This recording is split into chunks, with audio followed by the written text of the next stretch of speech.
पुष्पा जिस प्रकार से सुपर हिट रहा, आपके अन्नपूर्णा फिल्म पर एक टीजर नजर आया, उसी अंदाज में, उसी भौकाल में खेसारी लाल यादव भी नजर आ रहे हैं, उसी रौद्र रूप में नजर आ रहे हैं। आज से पहले उस रूप को कोई नहीं देखा था, लेकिन जब अन्नपूर्णा फिल्म पर आया तो लोगों ने एक, कह लिया जाए, एक नाम देने लगे, डंस का नाम देने लगे कि क्या भोजपुरी हमारा पुष्पा होने वाला है डंस के माध्यम से।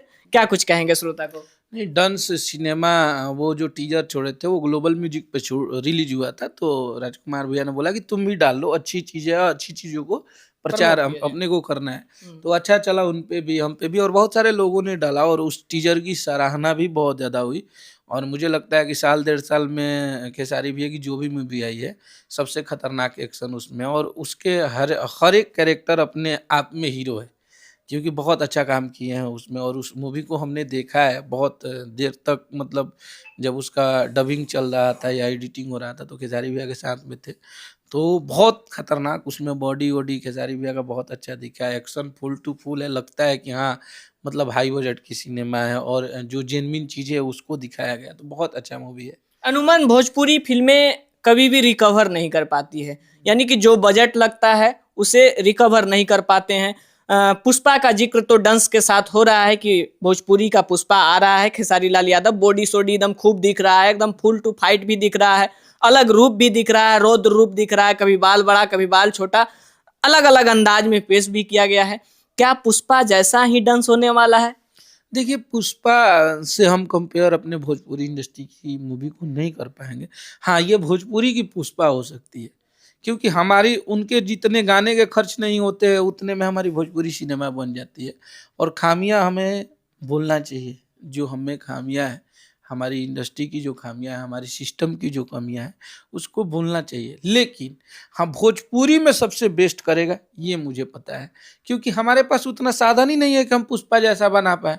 हमारे पास ना वीएफएक्स के उतने पैसे हैं, ना हम उतने बड़े लेवल के शूट कर पाते हैं, ना उतने बड़े लेवल के कैमरे हो पाते हैं।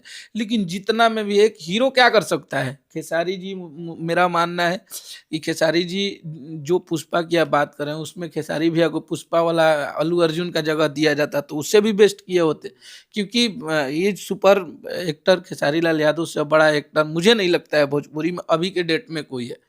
अगर सिनेमा जगत की और भोजपुरी सिनेमा का कोई मान सम्मान अगर अभी भी बचा के रखा है तो खेसारी लाल यादव है, इसमें कहीं से कोई डाउट नहीं है। क्योंकि मनोज भैया भी मूवी से दूरी हैं, रवि भैया दूरी हैं, दिनेश भैया दूरी हैं, और पवन भैया का साल में 1-2 मूवी करना है तो उससे कोई फर्क नहीं। लेकिन ये इंसान तो मुझे लगता है कि साल में 6-7 मूवी 8 मूवी तो कर ही देते हैं। पहले तो 12 महीना में 13-13 14-14 मूवियाँ करते थे, लेकिन अभी गाने की संख्या ज़्यादा बढ़ गई तो गाने भी करने पड़ते हैं। तो मेरे हिसाब से खेसारी लाल यादव जैसा फिट है, जैसा बॉडी बना है, जैसा एक्टिंग करते हैं, उनको उस तरह का प्लेटफॉर्म चाहिए हमारे सिस्टम से, हमारे भोजपुरी से। या हो सकता है अभी उस इंसान पे बाहर की नज़र नहीं पड़ी है किसी अदर लैंग्वेज वाले, अगर पड़ेगी तो ज़रूर उठा के लेके चले जाएंगे। फिर हम भोजपुरी से एक इतना बड़े स्टार को खोएंगे। वो जब काम करने लगेगा अलग अलग लैंग्वेज में तो फिर हम अफसोस ही कर सकते हैं, और क्या कर सकते हैं। जैसे हमारे मनोज बाजपेयी जी कर रहे हैं जी, चाहे पंकज त्रिपाठी जी कर रहे हैं, जो बड़े बड़े हमारे बिहार की अच्छी अच्छी प्रतिभा हैं वो दूसरे लैंग्वेज में कर रही हैं। सिर्फ हम ये कह के खुश होते हैं कि वो हमारे बिहार के हैं, और क्या कह सकते हैं। तो वही चीज़ें है। पुष्पा का, सॉरी, डांस कब तक आने वाला है, सिनेमा घरों में कब तक लग जाएगा? देखिए, मुझे लगता है कि होली के टाइम पे यहाँ अभी रिलीज करेंगे लोग, अभी ही होने वाला है वो। मुझे बहुत आइडिया नहीं है इसके बारे में। यानी कि मार्च तक दर्शकों के बीच नजर आ जाएगा। मार्च से पहले आ जाएगा। हाँ। तो क्या जिस प्रकार से खेसारी जी अपना पूरा टीम लेकर अपने फिल्मों को हर हॉल तक जाकर प्रमोट करते हैं, तो क्या इस फिल्म को भी प्रमोट करेंगे?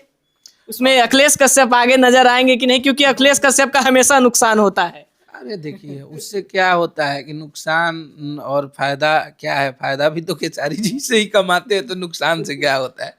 अक्सर हमारी गाड़ियाँ टूट जाती है, गाड़ियाँ फूट जाती है, और मुझे लगता है कि 2-2 साल 3-3 साल में गाड़ियाँ बदलना पड़ता है। और खेसारी भैया को सच में लेके बिहार, यूपी और झारखंड में घूमना बहुत मुश्किल चीज़ें होती है।